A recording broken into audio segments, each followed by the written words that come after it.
Hi Aquarius, welcome to your quantum astrological reading for the month of June. So, as you guys know, sorry, I'm a little bit late. The lunar eclipse was really intense for me, so I was just taking some time to recover from that. But we're going to go through astrological placements through the month of June, how they're going to be affecting you, and just an overall message. So, let's dive in. This is, of course, for Aquarius sun, moon, or rising. You can check all of those placements in the readings to see what messages resonate for you. Keep in mind that these are general readings, and if you guys are wanting to book a one-on-one, my website information is down below in the description box. Just go ahead and subscribe your email there, and that way you'll always get an email notification every time my availability opens up. And as always, thank you guys so much for liking, subscribing. Thank you for all the ways that you have supported the channel. And let's go ahead and dive in. Give me a second on these cards. They're a little intense, but I really love them. So, okay. What I was gonna go over with you guys, I know things have been intense, believe me. I have tons of Aquarius in my chart, and it's been doing a lot of work on 12th house stuff. And you've got Pluto retrograde and the moon that are going to be in your 12th house for this month, okay? So Pluto is still kind of working on subconscious, kind of like death, sex, transformation type of stuff for you. And so the way that you're going to be seeing yourself this month, because in your first house is Saturn and Jupiter, you'll just be working your little arse off in some way, shape, or form. Just a lot of like persistence on accomplishing something. And this is like you'll get a reward. Saturn is like the taskmaster, you know, like being self-disciplined, continuing to put your work and effort into something, which brings a huge reward, which will be Jupiter, okay? So it's good. Like, I know it doesn't always feel like, oh, fun and games, but the rewards are so freaking worth it that I'm always like, oh my gosh. I zero in, like I cut out everyone when I get into Saturn mode, and I don't talk to humans. I'm just super focused on accomplishing stuff. So that's what you might be seeing yourself as a little bit this month, okay? Maybe I might have to actually pull these ones. Let's see. Oh, hello. I love these cards so much. Interesting. Okay. Oh, Aquarius, I love these cards. They are so like an Aquarian energy. Let me grab one more. Let's see if there's any that pop out. Are we just doing those two? That's the one. Oh, okay, yeah. This is the Saturn and Jupiter. This is actually totally Jupiter energy. Okay. And you've got a master number right there, kind of. So, these cards, you've got stranger, curiosity, and then caterpillar, opportunity. There might be a person who's very curious, curiouser and curiouser. I don't even know that. There could be an opportunity that's coming up for you, and I don't know if it's connected to this stranger or person that's coming in, or if they're completely separate, or you've already kind of jumped into something. We have the farther gate, bold step forward. Okay, wow, fascinating energies. Curiosity. So there could be someone that you're very curious about, or like I said, they're very curious about you, Aquarius.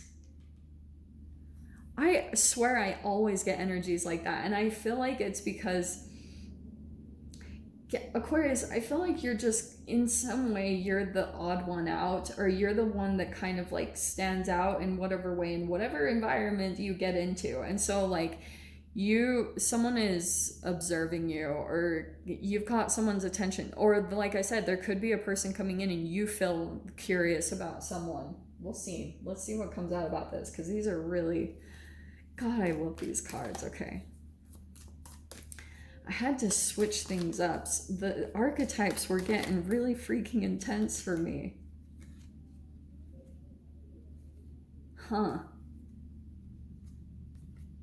Aquarius. Okay, I'm going to start with those. Are you ready? in your first house, along with what we were talking about, how you're just like hard at work doing something, just like deeply immersed in some type of process that you're in, or working on something really, because I think that you're trying to reach towards something with the farther gate. You're like, possibly this whole energy is preparing you to make a bold step, to do something pretty significant. And so you might be preparing, you're like getting ready for that. And that could be the Jupiter Saturn energy that's like preparing you to go into something further, beyond your reach, beyond what you've experienced. So that could be the preparation energy that's coming in for you.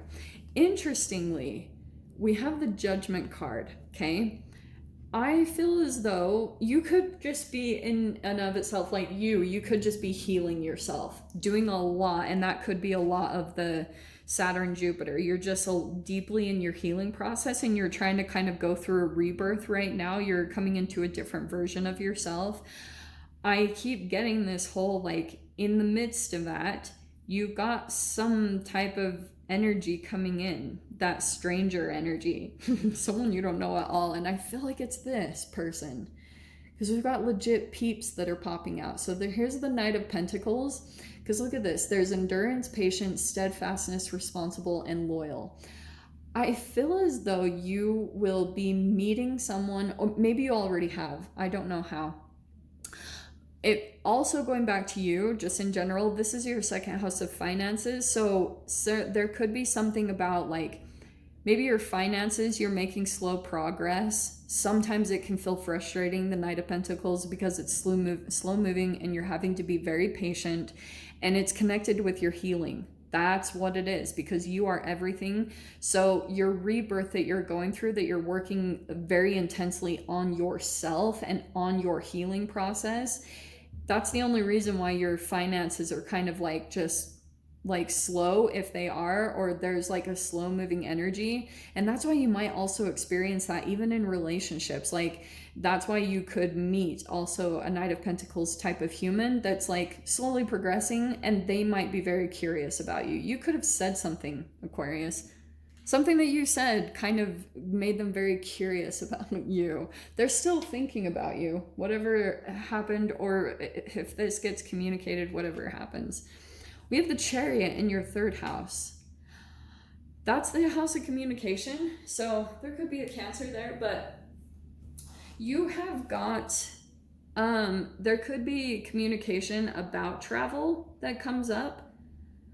You might get an offer to travel, or you might be making plans or communicating in some way. I don't know when it will happen, but look into all the details, I promise, because I just went somewhere this weekend and it was not enjoyable.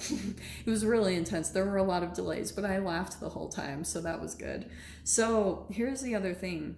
You have the Empress coming into the fourth house, which is interesting that this is house of home and family. And Aquarius, in general, in astrology, this is a pretty big blanket statement, so I don't know how much this is going to resonate with you guys, but Aquarians are known to not generally get along with their mothers, like to kind of be a bit rebellious. And I feel like there's some shadow energy that's coming in there in some way with your fourth house. Like, you might be communicating with your mother, or it's some type of powered feminine energy. It could be connected here with this Chariot, because the communication, you could be communicating with someone at a distance, and it could be this Empress energy, like someone who's a business owner or something like that, very accomplished in some way, shape, or form. That's coming in as some type of influential energy to your own self-growth, to things that you could be doing for yourself to create more like self-love and to get more connected and deeply connected to yourself. Healing a lot of mother wounds. That's why I brought that specifically up with your mom. Six of Swords. We have... Oh, interesting. That's your fifth house, and you've got Mercury retrograde in there, right? So we're in retrograde season. We're going to have a solar eclipse this month, and also Pluto, Saturn, and Mercury are retrograde right now. When Mercury goes out of retrograde, Jupiter will go into retrograde. So interesting energies that we're going to be dealing with throughout this month. But you've also got the Sun here. Here's your creativity, passion, sports, hobbies. something that you do here is going to possibly open up a new journey and help you to kind of go through a resolution of difficult times, like moving away. Also, this energy that you do, this also could be processing trauma out of your body, trying to work through that. Whatever action that you're taking, it's going to kind of alchemize you and help you to get through some tough times that you have been through. This also could be actual relocation and travel to a place that you felt really connected to. I wouldn't normally get that with the 5th house, but something about this movement is helping you to move on. Some type of action that you're taking is helping you to heal from the past and something that you went through previously, okay? In your 6th house, who just had this? I can't remember. We have the moon in your 6th house, okay? Not too surprised. So you have also Venus and Mars in your 6th house. This is your house of your health. And with the moon, this is obviously, it's like delusion, fears and anxieties, confusion and caution.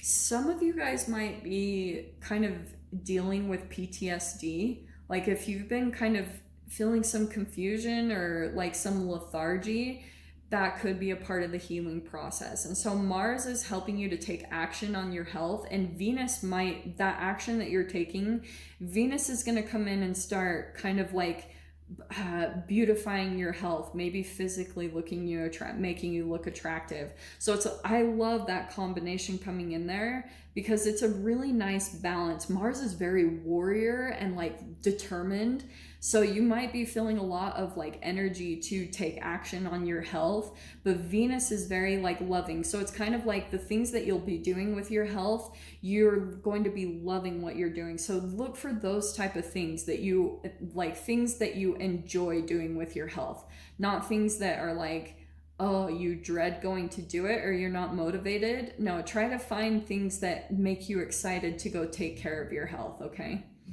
In your 7th house, we have the 6 of Wands. This is your house of partnerships, so you might actually get some type of recognition. You might be in the spotlight in some way, shape, or form. Well, no wonder. You've got someone here that's taking notice of you. So you might be elevating, or in some way you look elevated to someone else in your environment, which is why they're curious about you. Like you've made some type of advancement and someone is maybe curious to connect with you or thinks that you might be an opportunity. Like you might be presenting an opportunity for another person, and that's why they're kind of curious about you, or curious on how you've advanced, curious on how you've accomplished certain things in your life. Interesting. You have the Knight of Wands coming into your 8th house. That's death, sex, transformation. So part of this whole retrograde and everything is kind of like you might have been dealing with a back and forth relationship. It could have been a player, but that also it's all about your frequency too. Like taking a look at why you were attracted to that person, because it's connected to your rebirth, like your awakening that you're coming into. So that I feel like there's this interesting connection between the Judgment, the Knight of Wands, and the Empress. So you're doing a lot of self-care, a lot of work with yourself to try to move through these energies. Because sometimes like this Knight of Wands, the way I see it, is kind of your own commitment issues, Aquarius. Like your attachment style, all that deep psychological stuff. So I feel as though you could have attracted to a particular person and it didn't turn out. But I also feel like something about your energy, there was a frequency that was kind of similar to that person. It could have been some shadow energy that was kind of similar, connected to your mother here. And that's a part of the shadow stuff that you might be diving into, because you do have the moon. That's kind of like, that's subconscious programming stuff from your childhood that you're trying to like get full-blown resolution over, like trying to just freaking close that chapter and leave it done. In your 9th house, we've got the Temperance card. Yeah. So moderation, you've got conscious and subconscious equilibrium and calm. And that's your house of like intellect, higher ideals. I just feel like it's kind of going to more things that make you feel calm. Nothing overstimulating or crazy activating. Nothing that causes these huge dopamine releases and all this crazy stuff. No, like try to just be moderate in what you do, nothing like too crazy or extreme, which is not like me to say. Like, usually I'd be like, take a risk, do whatever. No, but I feel like you're slowly working toward making something. Right now, it's about being patient, your self-care, taking care of things that you know you want to do, because there will be an advancement. But I feel as though right now, these retrogrades, like, yeah, an opportunity, I do feel like an opportunity will come up. You'll know when it is. Right now, it's just kind of like preparing your energy for the perfect place and the perfect time for an opportunity to come in, and you'll know to take action on it. You'll know when to jump into it, okay? In your 10th house, we have the Ace of Cups. You might have, there's a new love coming in. I don't know, it could be in the workplace, be cautious of that. Or it could be kind of like, you might have some, like a new, you might have a new emotional rebirth with your career, where you start doing some new things and you start to fall in love with it all over again, or something about that. It's like an emotional rebirth in connection with your career, where you feel like you do some new things and you start to fall in love with it again. Some new emotions that you're feeling there. That's kind of nice. I like that. You've got the Six of Pentacles in your 11th house. That's generosity. So I think if you have the opportunity, if you're feeling pretty abundant right now and you've got the resources, even if you don't, try to find ways that you can give back, where you can be generous or donate or things like that, because I feel like that's going to open up your energy a little bit more. And it's just going to help you feel really good, just helping others or giving where you can. You know, I think that will help you to feel like the world is good, you know, that there are still good things and good people out in the world. Oh, wow. In your 12th house, we have the Two of Swords and the Tower. Okay, here's what I'm going to tell you, because this Two of Swords is like, it's balancing options, it's indecision, it's conformity, it's equal opponent. I feel like this Pluto retrograde, there could be something unexpected. No, I feel like this is something that you're processing through, because 12th house is a lot of subconscious. It's Piscean energy, so it's a lot of intuitive. And you've got the Moon and Pluto retrograde there. I just keep getting that you're kind of like, I feel as though you went through a tower moment, and that's the thing that you're processing through. Because since it's in your 12th house, it's not very like active in your current environment. It's something that you could be you could be blocked, like you could have blocked a person that's connected to this tower moment.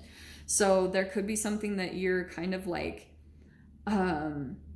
you could be holding off a person, like a particular energy. You could have put some blocks, or you blocked a particular person because they always bring tower moments to you. Like something about the chemistry between the two of you causes. And so that Pluto retrograde and all the Moon going on in your 12th house, it's kind of like the lesson around this person that brings you tower moments. Like you two, whoever this person is, when you get together, it is like fireworks shiz. So Aquarius, I'm going to dive into the extended. We're going to pull clarifiers on all of this and see what other messages want to come out. If you guys want to join me over there, feel free. Go down below, click on the Vimeo link, and I'll see you over there. But Aquarius, if this is where we leave things, I'm sending you guys so much love, wishing you all the very best, and I'll see you in your next reading. Take care.